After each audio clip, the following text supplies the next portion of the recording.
Why you'll never actually spend your retirement savings. Imagine this. It's your first Monday after retirement.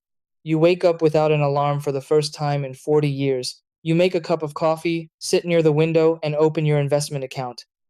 The number on the screen says $1,800,000.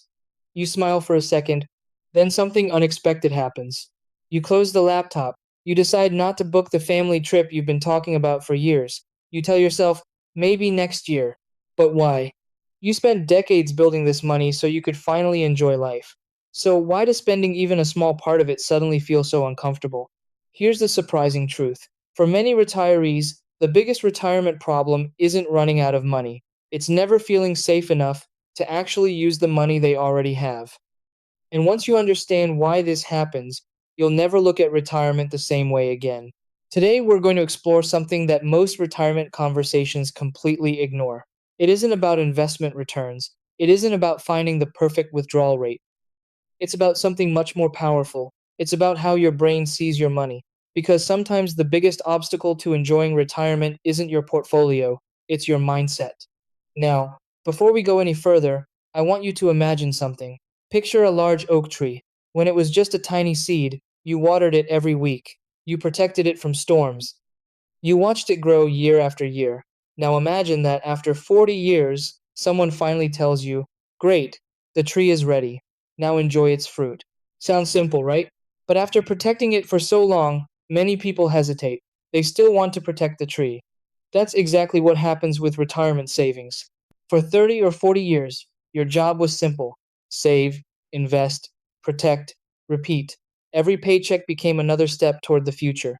Every market drop taught you to stay patient. Every dollar you invested felt like progress. Your brain learned one lesson over and over again: growing your savings is good, touching your savings is bad. That lesson helped you become financially successful. But here's the problem: retirement changes the game. The habit that helped build your wealth can quietly stop you from enjoying it, and most people never notice it's happening. Researchers who study retirement behavior have found something interesting. Many retirees spend far less than financial plans suggest they safely could, not because they don't have enough money, not because they're making poor investment decisions, but because spending from a portfolio feels completely different from receiving a paycheck.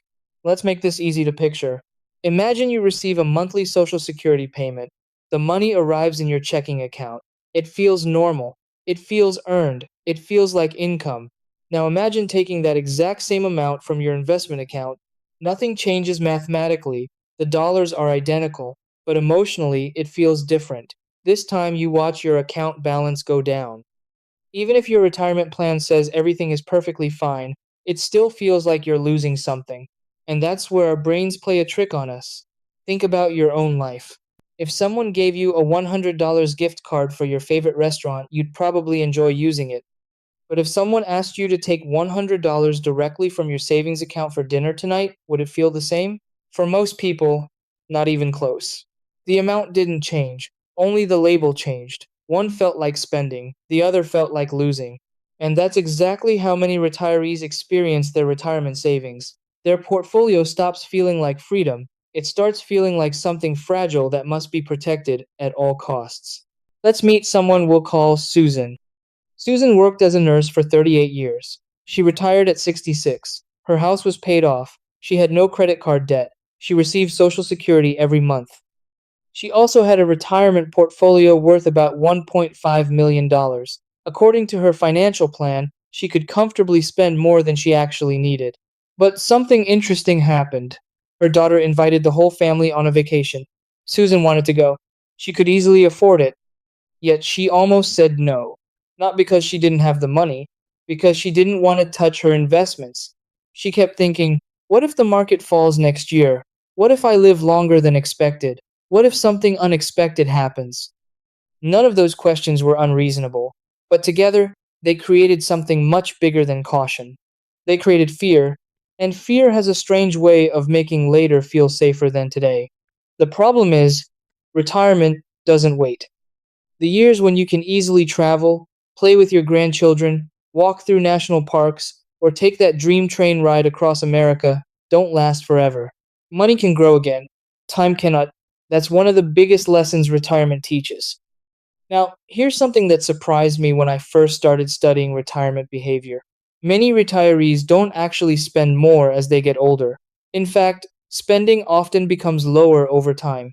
Some of that happens naturally. People travel less, they drive less, their lifestyle becomes simpler. But another part happens because they never fully switch from saving mode to living mode. Imagine driving a car for 40 years with your foot gently pressing the brake. One day someone tells you, you can let go now, but your foot has been there for so long, you don't even realize you're still pressing it. That's exactly how lifelong savers often approach retirement. They know they can spend, they just don't feel they can. So, how do you change that? The answer isn't spending carelessly, it's changing how your money shows up in your life. Think about your working years. Every month, your paycheck arrived automatically. You didn't sell part of your house to buy groceries. You didn't log into your retirement account every Friday. Income simply appeared. That created confidence. Many retirement experts now encourage people to recreate that experience. Instead of constantly looking at a large investment balance, create a monthly retirement paycheck. Have a planned amount automatically move into your checking account. Now your attention shifts. Instead of watching your portfolio every day, you begin living from your monthly income.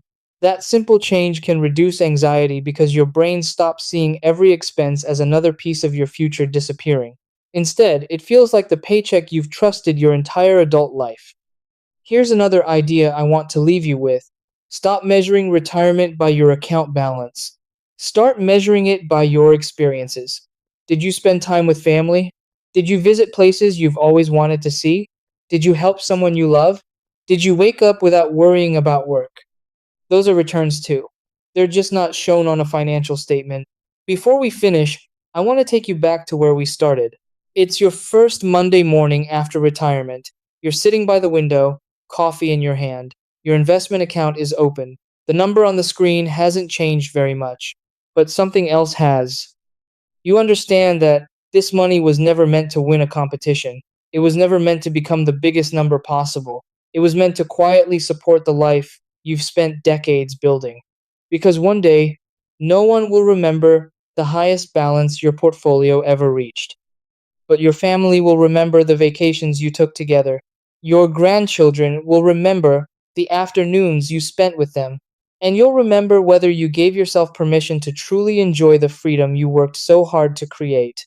Maybe the greatest retirement risk isn't running out of money.